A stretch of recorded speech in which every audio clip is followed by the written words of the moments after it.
Hello, Mark from Enchantment of Eternity again, here for another Sense8 thoughts on Sense8 Season 2, Episode 8. All I want right now is one more bullet. Well, that's a pretty pretentious title. Yeah, I know that they just took the line straight from the episode, but I don't know. Maybe not pretentious is not the right word. Maybe a bit long. I mean, it doesn't need to be all I want, right? And I don't think that title really describes the episode. This describes that final scene. Well, maybe it does, I suppose, if you consider Leto is suicidal and depressed. But he's not really suicidal. He's just depressed, so I don't know. Whatever. I'm not going to get caught up on the title here.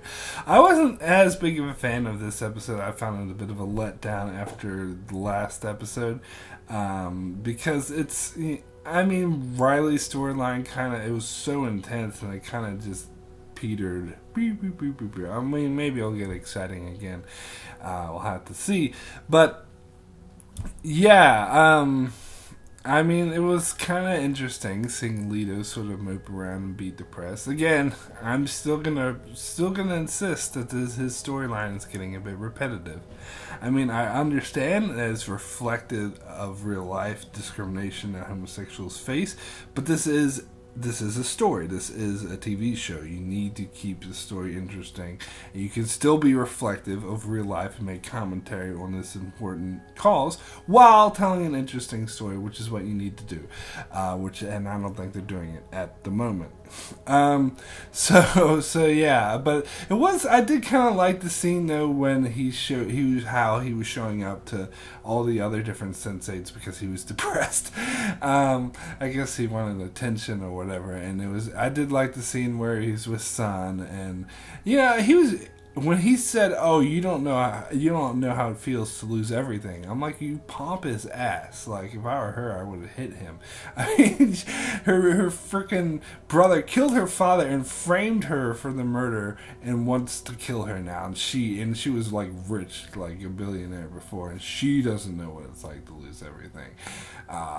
I think she went really, really soft on him after saying that.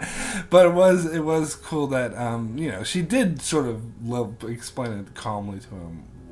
I have much more need to, desire. I have more cause to sit around and cry all day, but you don't see me doing it. And he's like, well, maybe you should. So then they sit down and cry together. So that was a little interesting scene. I did kind of like that, and it's cool to get these interactions between some of the Sense8s that we don't typically get.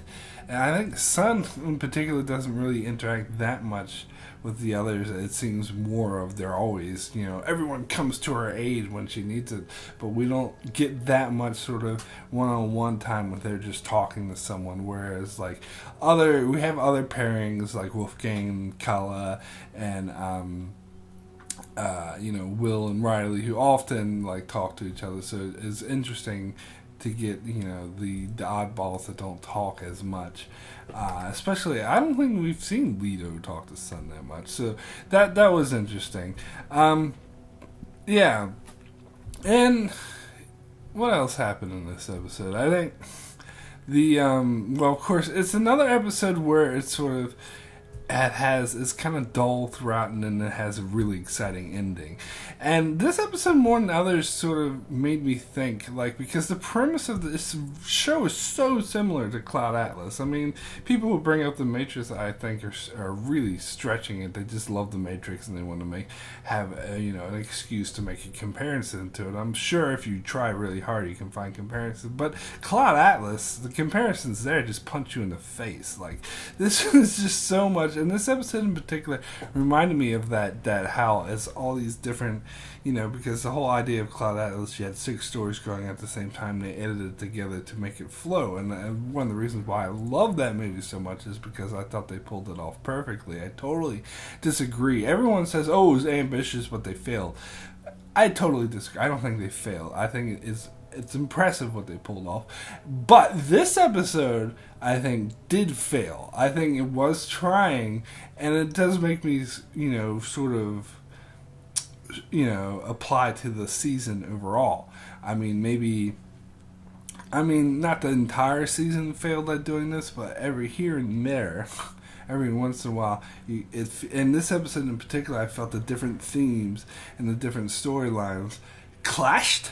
They weren't as cohesive as like season 1 or Cloud Atlas was, and so that kind of bothered me, because I think this is an issue when you have 8 different storylines, and when they get all like Wolfgang's storyline, and then you got Cappius' storyline and stuff like that, and when they get really complex, and Kala's storyline,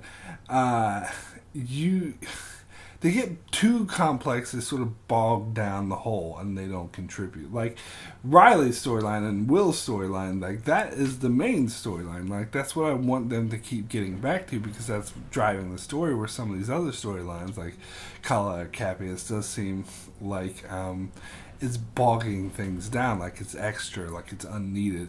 Whereas something like Nomi's storyline with like her sister getting married and her parents not wanting to be there, like that works, even though it doesn't have anything to do with the main plot. It's succinct enough and like simple enough where it actually helps build the character and fits into the whole. Where some of these other storylines I think are getting a bit too complicated and it's sort of just bogging the story down. Now, you could say, well, I mentioned Wolfgang. You'd probably be like, well, Wolfgang's storyline is a part of the main storyline because he's meeting another Sense8, and that's what the whole thing is about. And yeah, I get that. By the end of the episode, that becomes the case. At first, at the start of the episode, I was like, I have no idea what's going on with Wolfgang, to be honest. And that's the other thing.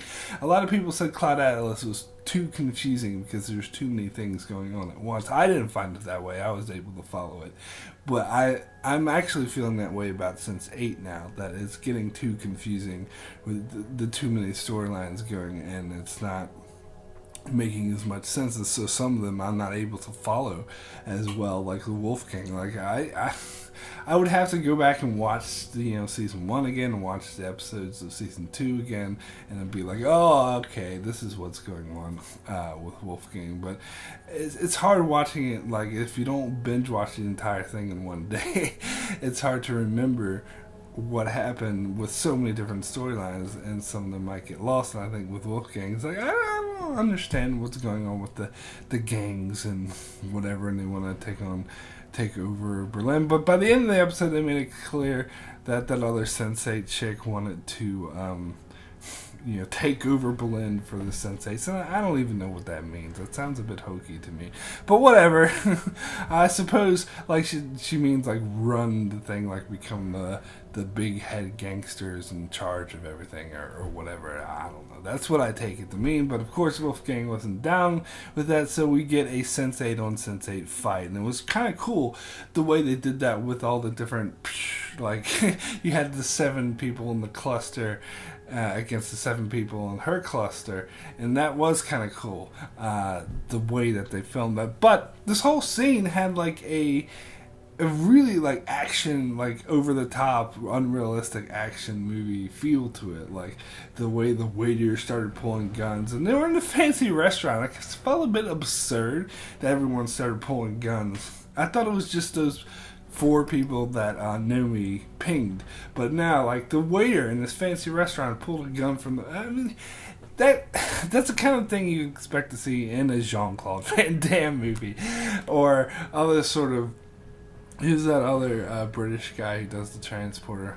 Blanking on his name right now. Everyone would be yelling in the comments, but Jason Statham, yeah, something like that. That's just it feels like a fake Hollywood action movie. It doesn't. So that's another thing of Cloud Atlas, is that it tried to blend different genres. Like you had the comedy, you had the the drama, and it did it well. And Sense8 actually, I never got the feeling that Sense8 was doing that before. Like, even though you had different storylines going, it never felt like very rigid in different genres until this episode, until this action, because this felt like a very absurd action genre. And because they hadn't done different genres, because Cloud Atlas did it from the very start, so that's why it worked, but since they hadn't really done it before, so this felt very jarring to suddenly be an absurd action genre piece that didn't seem to fit with everything else in the show. I don't know, that's just my opinion.